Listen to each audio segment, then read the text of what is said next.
So I'm going to cover Gita in 5 minutes, which is not giving justice to Gita given its profoundness, but still I will try. So in Gita, the scene is set where Arjun is in the battlefield and the war is about to start, and Arjun starts crying by this overwhelming feeling. And in 1.29, Arjun says, Ve पथुश्च शरीरे मे रोमहर्षश्च जायते गाण्डीवं संसते हस्त्वा त्वच्चैव परिदह्यते. That Krishna, my whole body shudders, my hair is standing on end, and my Gandiv is slipping from my hand, and my skin is burning. So Arjun is facing this reaction from body when he is facing the consequences, thinking about the consequences of the war. This is 1.29 from Bhagavad Gita. Then the second chapter it talks about Karma Yoga, where Bhagavan says Karmanyeva adhikaraste ma phaleshu kadachana ma karma phal hetur ma te sangosto karmani. This is one of the most famous shlokas in Gita, where Krishna says that only what you do is in your hands. What the results that Maya will throw at you is not in your hands, or what this universe will throw at you back is not in your hands. So you should never be associated with the thinking that I am in control of the results, and you should always do your work irrespective.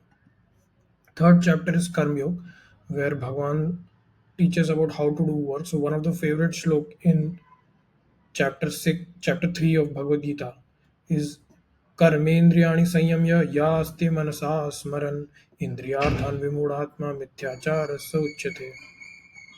That Arjun, it is very easy to fool yourself thinking that you are doing the correct thing, but you are just fooling your mind. So basically, in your mind, you are thinking something else, and with your sense organs, working senses, you are doing something else. That is called hypocrisy. In the fourth chapter, Bhagavad Gita, Sri Krishna explains Gyan Yoga, where the most famous shloka of Gita comes, which is Yada yada hi dharmasya glanir bhavati bharata abhyutthanam dharmasya tadatmanam srijamyaham paritranaya sadhunam vinashaya cha dushkratam dharma samsthapanarthaya sambhavami yuge yuge. That Arjun, whenever in this world the righteousness will overcome,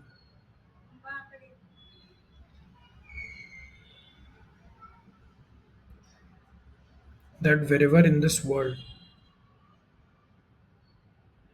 the bad guys will take over good guys, then I will get here and I will kill all the bad people and save all the good people and reinstate righteousness in this world.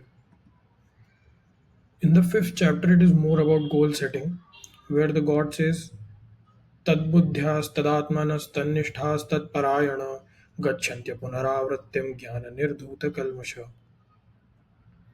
That you need to set your goal.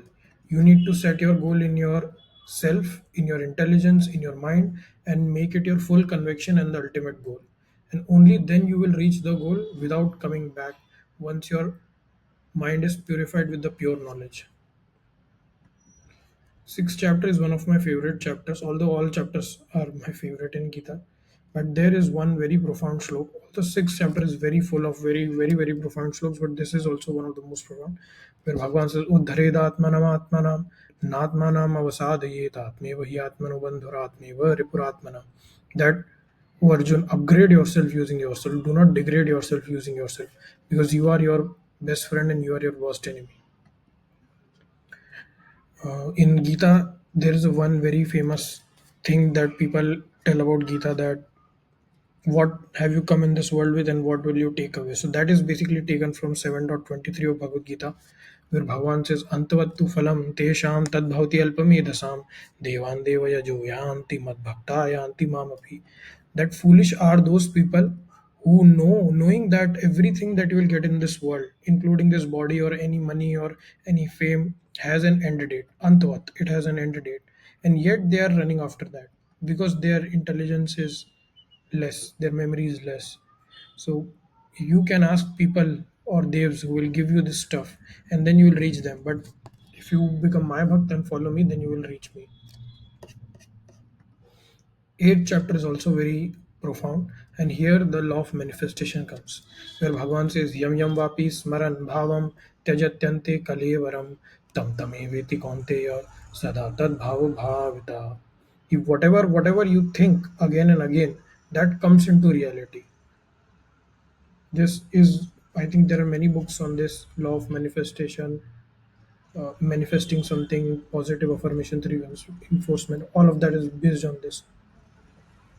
Then in the ninth chapter, the absolute most favorite slok of mine comes, where Bhagavan says, Ananyas chintayanto mam ye jana paryupasate tesham nityabhyuktanam yogakshemam vahamyam. Arjun, if you just focus on me without deviating on anything else, and people who will pray to me like this, for them who are always attached to me like this, I load their reality, I will load their maya, I will provide them what they lack, and I will provide them with both spiritual and material stuff which they lack. In the 10th chapter, Bhagwan emphasizes on the Bhakti Yoga, where he says, Tesham satata yuktanam bhajatam priti purvakam dadami buddhi yogam tam yena mamupayanti te.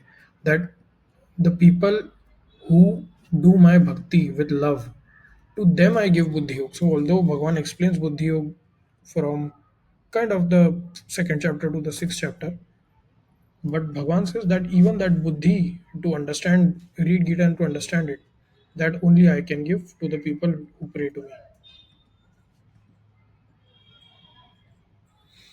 Then in 11th chapter, it's little bit going beyond time, where God takes the time loop, and this is the famous slok which is also given by Robert Oppenheimer, where he says, कालोऽस्मि लोकक्षयकृत्प्रवृद्धो लोकान् समाहर्तुमिह प्रवृत्त ऋतेऽपि त्वां न भविष्यन्ति सर्वे येव स्थिता वृत्तिनिकेषु योद्धा. That Arjun, now I have become time, the destroyer of the worlds, and I'll destroy the forces on either side, just letting you live. So this is very profound. So what God is trying to say is that Arjun, I've already solved your problems. You just have to be an instrument to me, and I've already solved your problems. In the 12th chapter, Bhagwan tells how you can escape the matrix. So Bhagwan says, Ye tu sarvani karmani mahi sanyasya matpara ananyena yogena mam dhyayanta upasate tesham aham samudharta mrityu sansara sagarat bhavami nachirat partha maya veshita chetasam.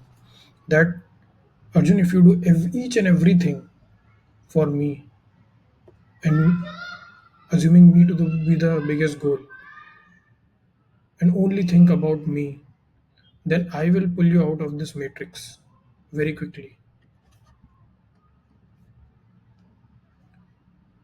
In the 13th chapter, Bhagavan makes it very clear that Prakriti eva cha karmani kriyamanani sarvasha ya pashyati tadatmanam akartaram sapashyati.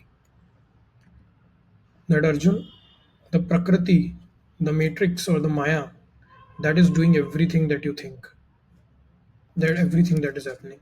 And seeing yourself as the non doer is the only correct way to see. So you are not doing anything, you are just observing, and Prakriti does everything.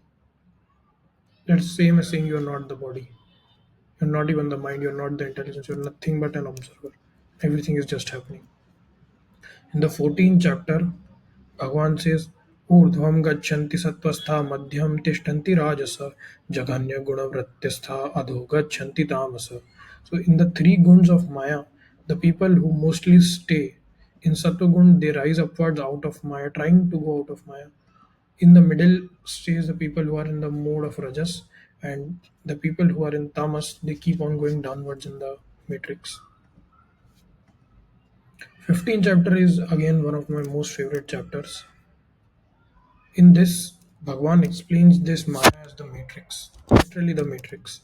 Bhagwan says, Adhascha urdhvam prasrutastasya shakha guna pravruddha vishaya pravala adhascha mulani anusantani karmanubandhini manushya loke.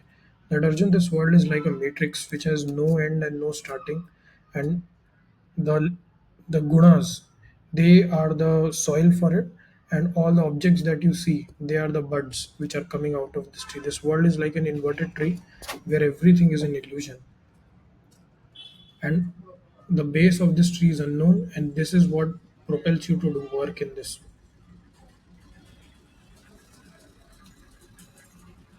Now Krishna again in the 16th chapter explains that tasmat shastram pramanam te karya कार्य व्यवस्थितो ज्ञात्वा शास्त्र विधानोक्तम कर्म कर्तुम इहारहसि. That Arjun, don't use your intellect because your intellect is already filled with all kind of crap given by the world. If you seriously want to follow the path, then take the reference from the Shastra, the Pramana from the Shastra, and only then follow. Everything else, whatever anybody else is telling other than the Bhagavad Gita, is false, and it will not lead you out of the matrix. In the 17th chapter, Bhagwan tells what kind of food you should eat. Other things are also there. I'm just taking one slok which is there, but there are 50 different things in each of these chapters which I'm not covering because Bhagavad Gita cannot be covered in 5 minutes, but still. So, one of the things that Bhagavad Gita tells in the 17th chapter is what kind of food is good food to rise out of the matrix, and that is आयु सत्व बल आरोग्य सुख प्रीति विवर्धना Russia Snigdha स्थिराराध्य आहारम सात्विक प्रिय. That the food that promote lifespan, that increase virtue, that increase strength, happiness, and satisfaction, such foods are the ones in the mode of goodness, in sattva mode. Then the final thing that Bhagavan tells in 15th chapter is that sarvadharman parityajya mamekam sharanam vraja aham tvam sarvapapebhyo mokshayishyami ma shucha. That Arjun, leave all kinds of fake religions and just start following me, and you will escape the matrix. And me meaning sarvadharman paridya, meaning that you have to leave everything else which is taught to you in this world and only follow the Bhagavad Gita. And that is the only way to escape this matrix. And you can try it out yourself. You can try out like 10,000 different things to escape. I have tried and nothing will work, and this is the only thing will work, and you can track your progress also. If you want to know more about Gita, this is, I have not even barely touched the surface. It's like it, I think most of it wouldn't have been you even understood by you if you were hearing Gita for the first time. But it's very deep, it's very profound, it cannot be understood in one day. If you want me to explain Gita in a longer format in each of the chapters, please let me know.